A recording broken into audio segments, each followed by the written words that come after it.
ప్రతి ఒక్కరు చిరంజీవి ఇంత గ్లామర్గా ఉన్నాడు, చిరంజీవి ఇంత ట్రిమ్గా ఉన్నాడు, ఇంత ఇదిగా ఉన్నాడు, ఎలా తగ్గాడు. నా వ్యక్తిగతంగా నేను చేసిన ప్రయత్నాలు పక్కన పెడితే తెర మీద అంత బాగా కనపడడానికి ప్రత్యేకించి మా డిఓపి, మా కెమెరామెన్ మన సమీర్ రెడ్డి చాలా చాలా బాగా చేశాడు.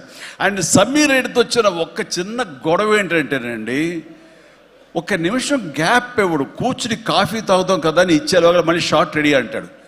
ఇక అతనితోటి బహుశా అలా గనక అందరూ ఉండగలిగితే సినిమాలు 100 రోజులు దాటకుండానే ఫినిష్ చేయొచ్చు. అంతటి ఫాస్టెస్ట్ కెమెరామెన్ మా శరత్. అతను ఉన్నాడు కాబట్టి ఈ సినిమా 80-85 రోజుల్లో ఫినిష్ అయ్యింది. కాబట్టి ఆ credit goes to Sameer Reddy. ఇంత ఫాస్ట్గా అయినందుకు, విత్ ఇన్ ద బడ్జెట్ అయినందుకు, ఖర్చు కూడా చాలా తక్కువ. ఇలాంటి కెమెరామెన్ను మిగతా అందరూ ఉండగలిగితే కనుక చాలామంది ప్రొడ్యూసర్స్కి ఖర్చు తగ్గుతుంది. అండ్ అట్లాగే ఇక సమీర్, థ్యాంక్ యూ సమీర్. అందరూ బయట పొగుడుతుంటే కనుక నేను మనసులోపల నిన్ను పొగుడుకున్నాను. కాబట్టి థ్యాంక్ యూ సో మచ్ ఇంత గ్లామర్గా చూపించినందుకు.